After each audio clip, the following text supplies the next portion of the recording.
Thame Museum in Oxfordshire. I'm going to go and have a look at the exhibit for Robin Gibb from the Bee Gees. Impressive building. I like it. I recommend it.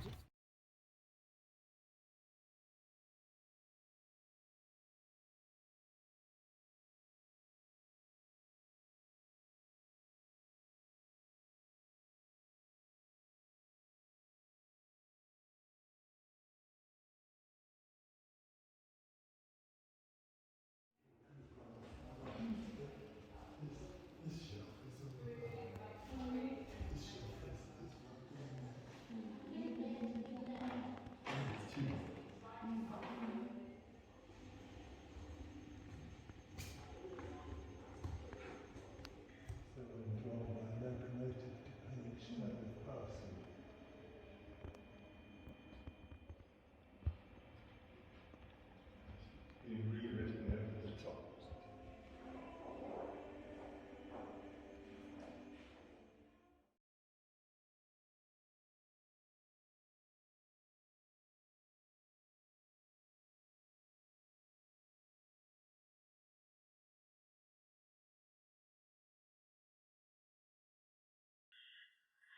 Such a lovely tribute to Robin Gibb.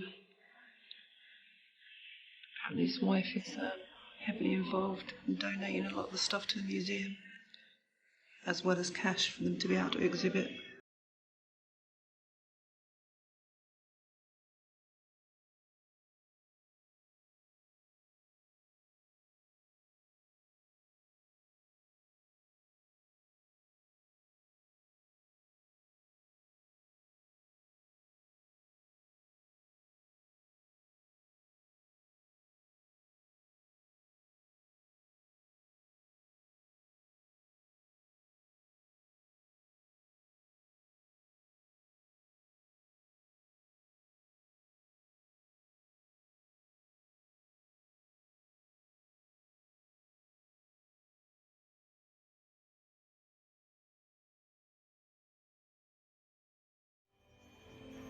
Robin and his mother Barbara.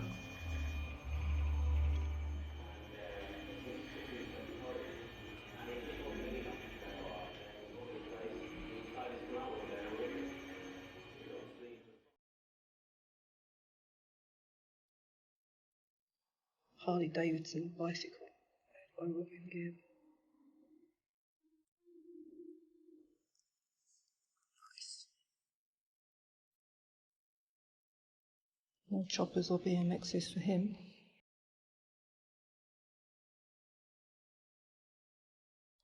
Famous last words, of course. He did have a chopper.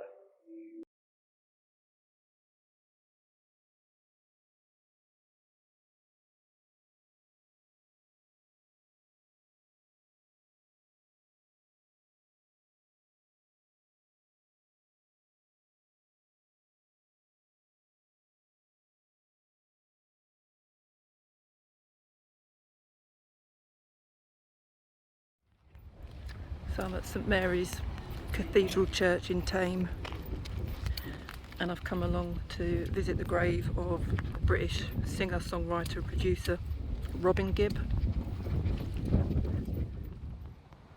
So Robin Gibb was born December 22nd, 1949 in the Isle of Man, and he died May 20th, 2012. And he of course was a member of the Bee Gees, and he was in the band alongside his brothers Barry and Morris.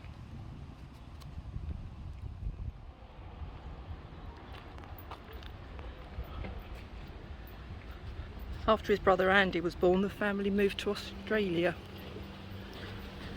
They moved back to England when the Bee Gees were at their beginning. So the Bee Gees made their first television appearance in 1960 and then signed to Festival Records in 1963, and their debut single is The Battle of the Blue and the Grey.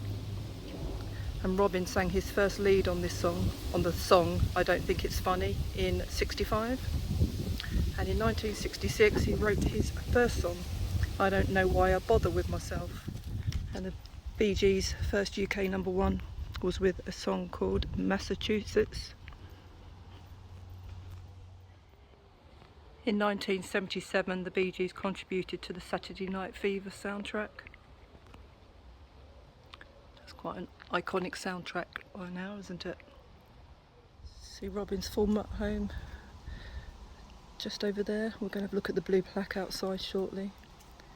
And his grave is here, and we're going to have a closer look at that.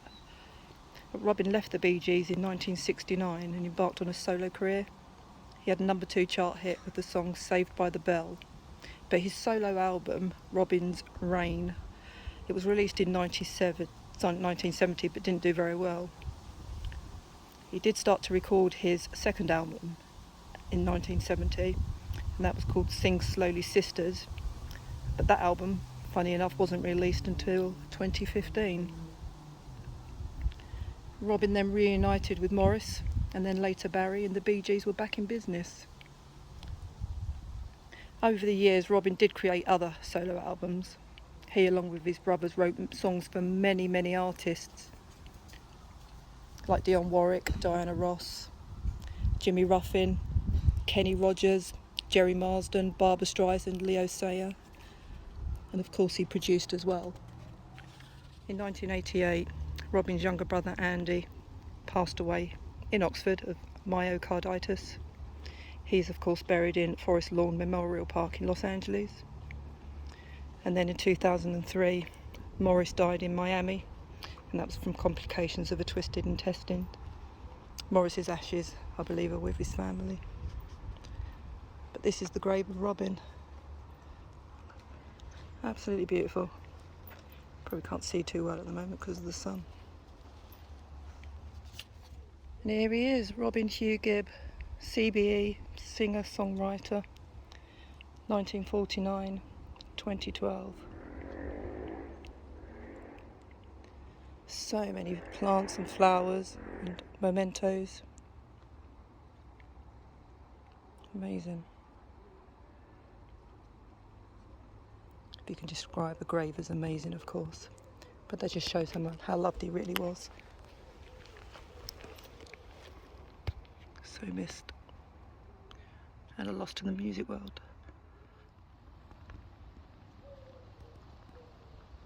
Absolutely jam-packed with mementos.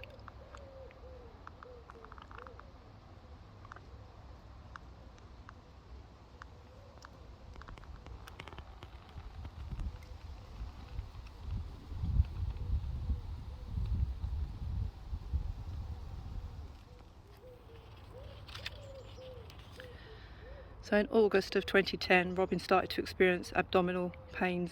He did undergo emergency surgery, but after that his health really did start to decline. Finally, in November 2011, he was diagnosed with colorectal cancer. And then in March 2012, he underwent intestinal surgery. And then in April 2012, he contracted pneumonia. The pneumonia, unfortunately, resulted in him falling into a coma. He did come out of that coma though, but sadly passed away on the 20th of May 2012. And I've read somewhere that his cancer was in remission at that point, and he passed away from kidney failure. I don't know how true that is. And as I said, after his funeral on the 8th of June in 2012, he was buried virtually overlooking his former home, which is over there. How lovely. Our songbird has flown.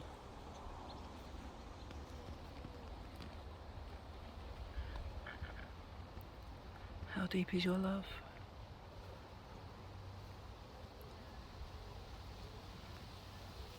Beautiful. It's inscribed with all the Bee Gees songs.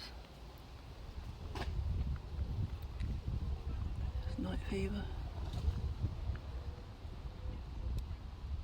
Saved by the bell. Got to get a message to you. How can you mend a broken heart? Nights on Broadway.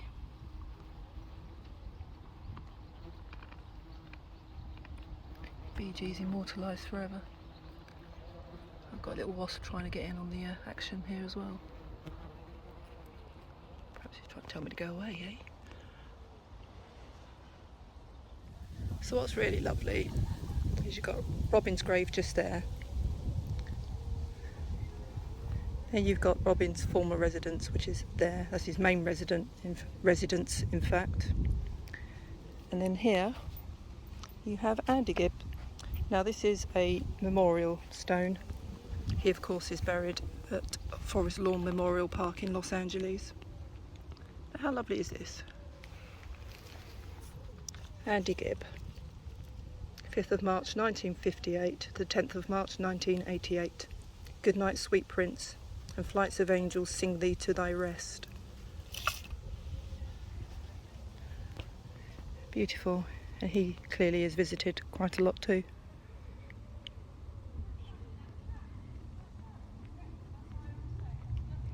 There you go, Andy Gibb memorial stone. So of course you've got Robin's grave there.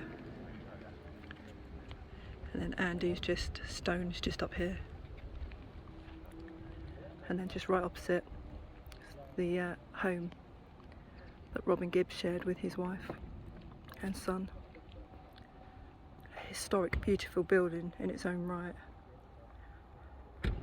And at one point, way, way back in the past, it used to be part of the church. You can see why this was his main residence. Beautiful part of England, the whole area.